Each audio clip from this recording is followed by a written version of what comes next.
Olá pessoal, estamos aqui para mais uma abordagem no nosso canal Educar Enem, o curso da História. Eu sou o professor Jeová Canhete e estamos aqui dialogando sobre uma série de questões envolvendo o Brasil, América Latina e o mundo.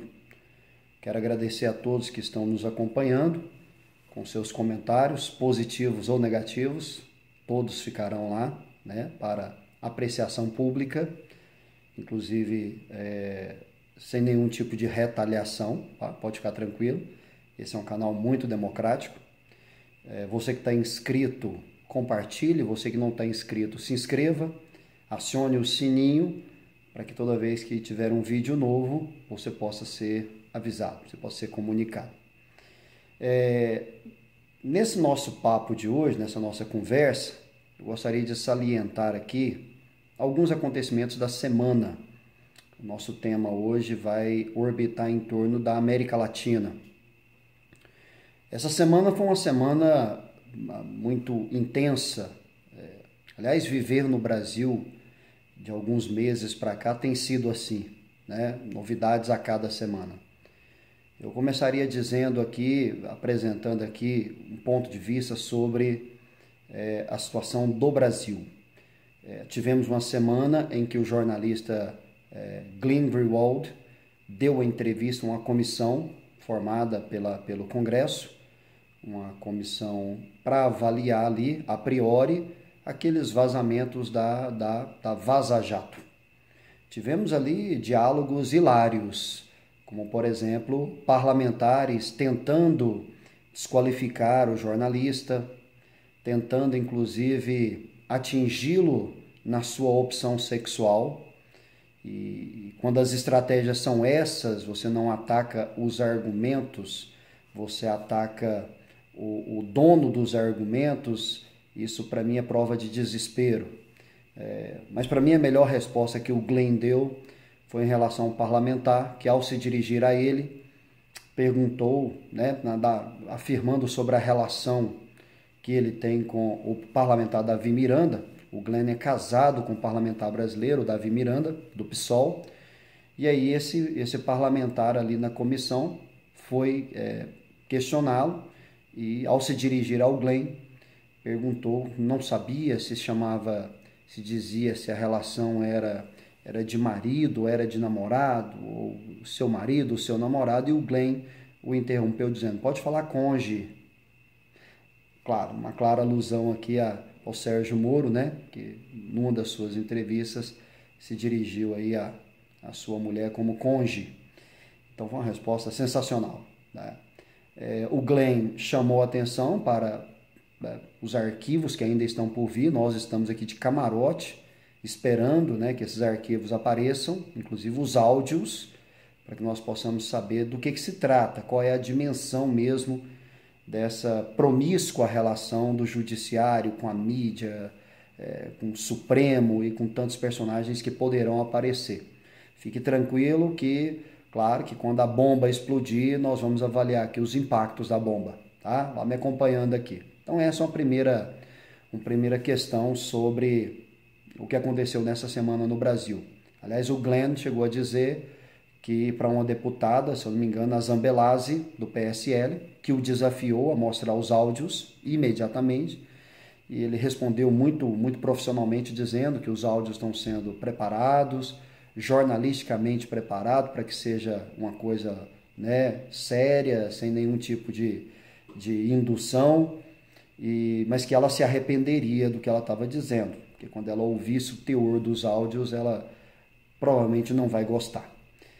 Bom, esse é um primeiro argumento, né? Vamos esperar, esse é mais um suspense para nós, né? Nós estamos esperando muito mais aí as revelações do Intercept do que a final da Copa América, do que, sei lá, qualquer outra coisa que pudesse nos desviar a atenção nesse momento. Bom, muito bem, um segundo momento sobre a semana no Brasil, porque o Brasil está assim agora, velho, a gente analisa a semana. Não dá mais para você analisar Brasil colônia, não, você analisa agora Brasil semana. Um segundo elemento que me chama a atenção no Brasil durante essa semana Foi, claro, os 39 quilos de cocaína no avião presidencial. Menino, velho. E eu achando que o Aécio Neves era profissional. O Aécio é amador. Paga um helicóptero de um terceiro para levar a cocaína dele. Aqui não, aqui a gente leva é no avião presidencial. Bom, brincadeiras à parte, foi o tema do dia, foi o tema da semana, foi o tema internacional. Quer dizer, o sargento da aeronáutica que portava, né, 39 quilos de cocaína foi preso na Espanha e preso está lá na Espanha. O que, claro, incomoda e nos constrange diante do mundo todo, né? Porque afinal de contas é o avião do presidente, tá? Não era o avião, eles dizem que não era um avião titular, era o avião reserva do presidente. Mas é incômodo e até ao mesmo tempo constrangedor você imaginar que o presidente da República está cercado por toda uma assessoria, né? Por todo um serviço de inteligência.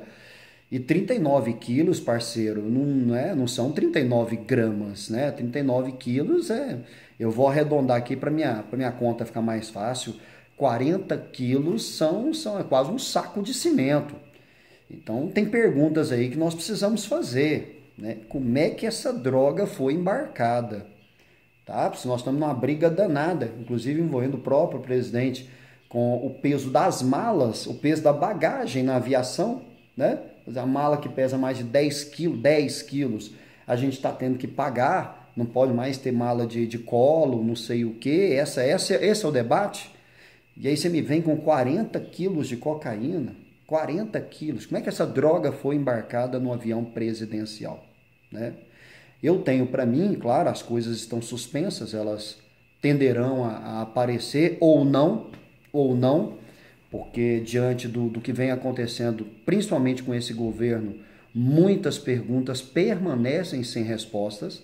Por exemplo, cadê o Queiroz? Né? Cadê o Queiroz? O maior laranja envolvendo aí um partido político dos últimos anos, cadê o Queiroz?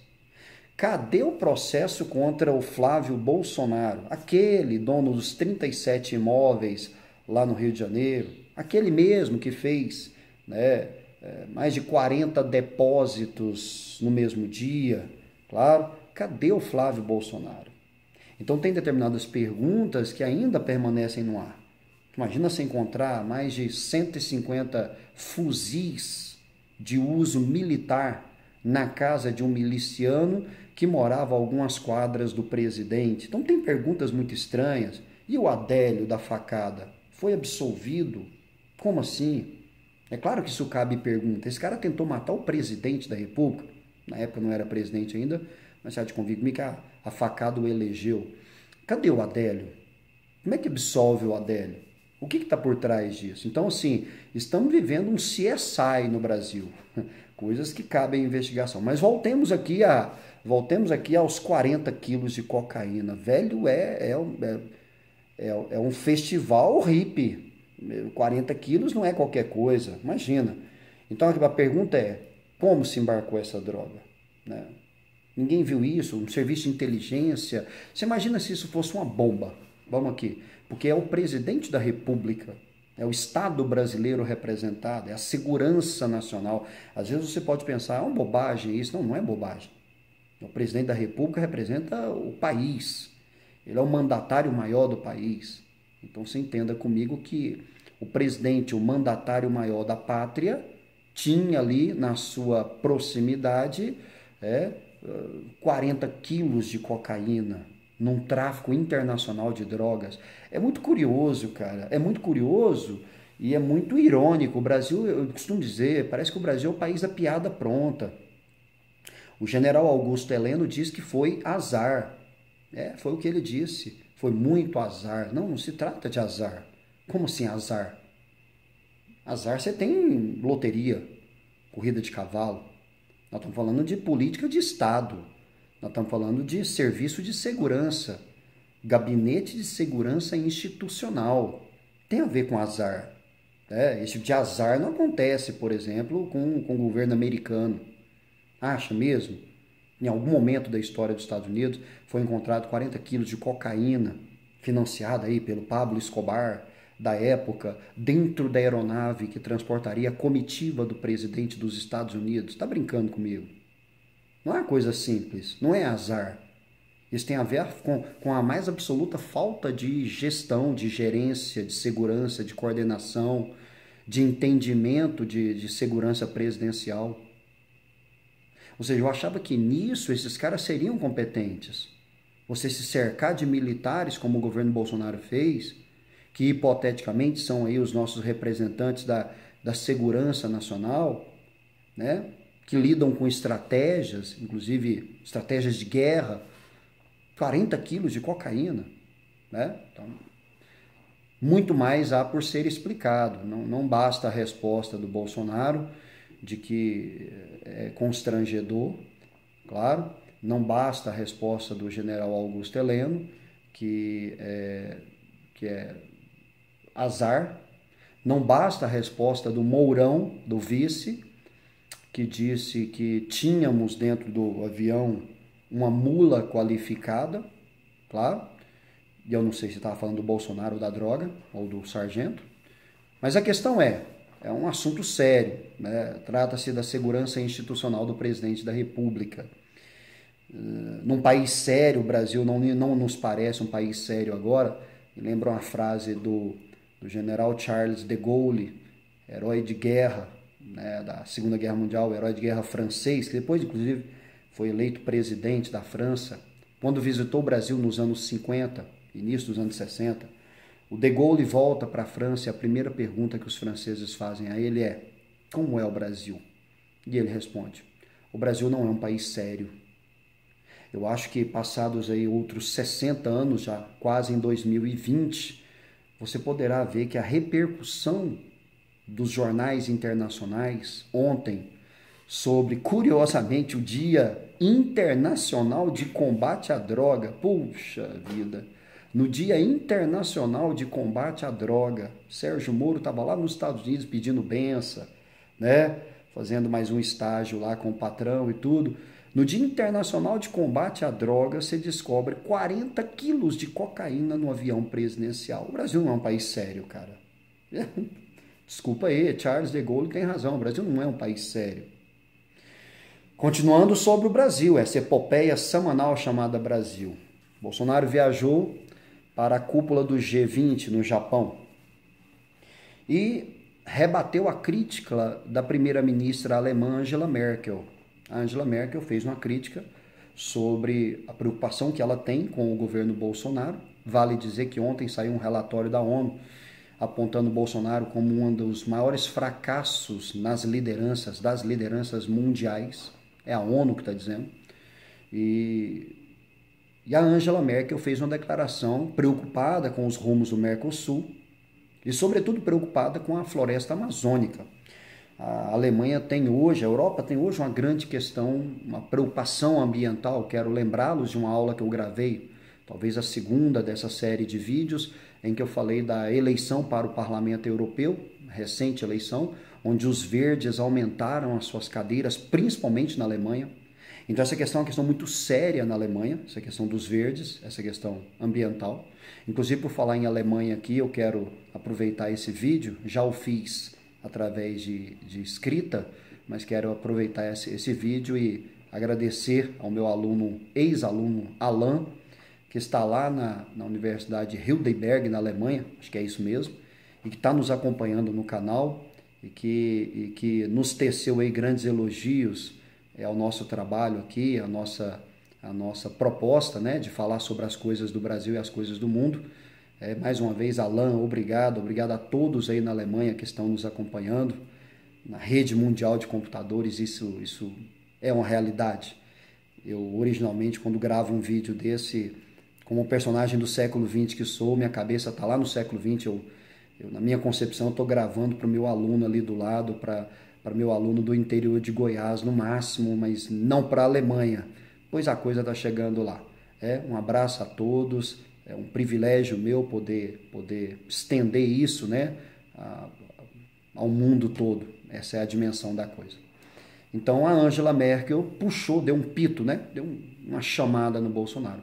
E ele, claro, como grande estadista que é, como o homem das relações internacionais que não gostou da chamada, diz que agora o Brasil é governado por um presidente que tem autonomia e que o Brasil não se dobra diante do conselho ou das críticas de outros países. Aquela velha coisa, né? Sempre levando para o pessoal, como se aquilo fosse uma chamada pessoal, um puxão de orelha no menino levado e tal. E não é nada disso, é uma preocupação que o mundo tem com a questão ambiental, que é séria, com o aquecimento global, com a Amazônia, que quer queira, quer não, está configurada no nosso patrimônio geográfico, mas é um patrimônio mundial, não tenha dúvida. Enfim, então mais um desgaste. A Angela Merkel, inclusive, rebateu dizendo que lá na cúpula do G20 ela vai tocar nessa questão de novo, então muito mais teremos o que dizer, né? Aguardem os próximos vídeos. E Bolsonaro fugiu de novo de uma entrevista que estava dando agora há pouco.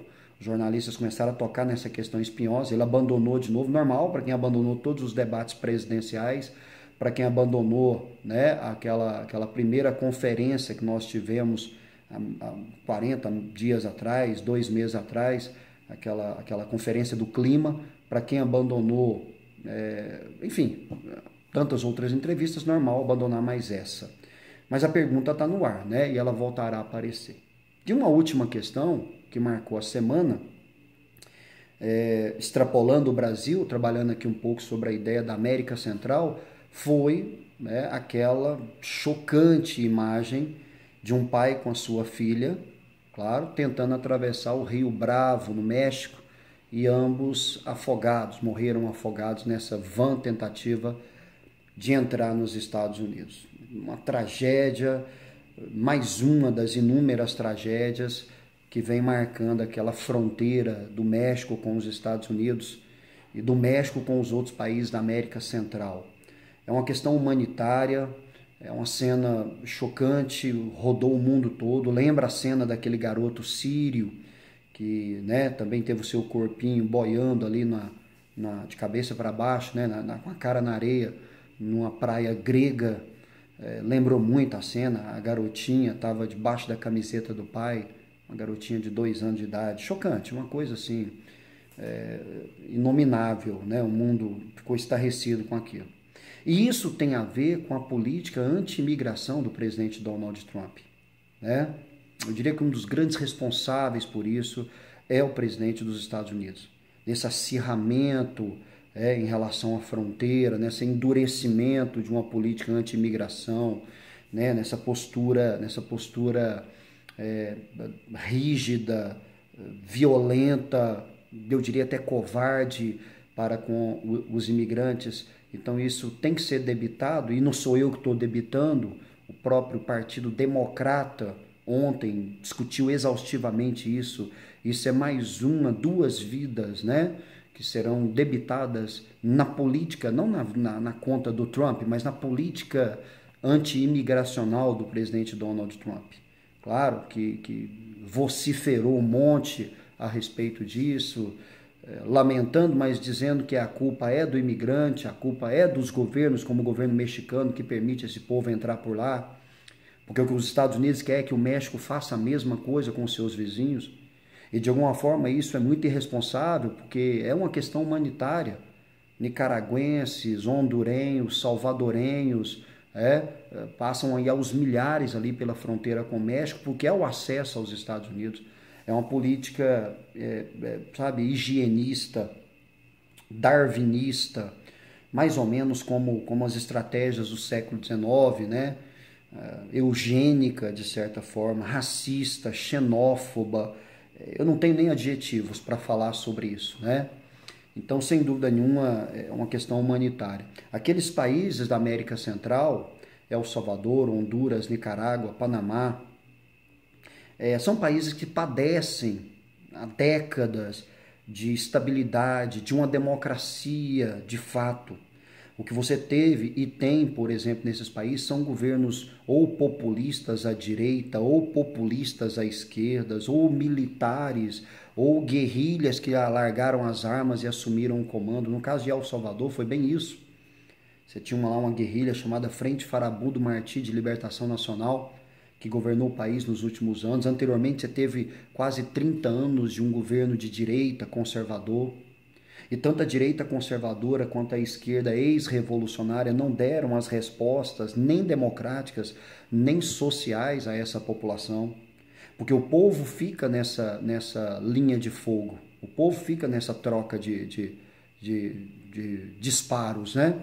E aí, claro, grandes correntes migratórias acabam abandonando o país pela mais absoluta falta de perspectiva, por uma democracia frágil, por uma verdadeira república de bananas, e que não se incomodariam em entrar ilegalmente nos Estados Unidos e viver ilegalmente nos Estados Unidos e sofrer todo tipo de preconceito que um ilegal sofre, sobretudo oriundo dessas regiões nos Estados Unidos, com subempregos, com nenhuma garantia, com salários, obviamente, ali muito baixos aos padrões americanos, mas que tudo isso é mais desejável do que viver nos seus países. El Salvador, que é a pátria desse pai e dessa filha, El Salvador, por exemplo, hoje está sendo governado por um presidente que foi uma surpresa a eleição dele, nem a direitona nem a esquerdona, jovem presidente, que ganhou e que governa por rede social.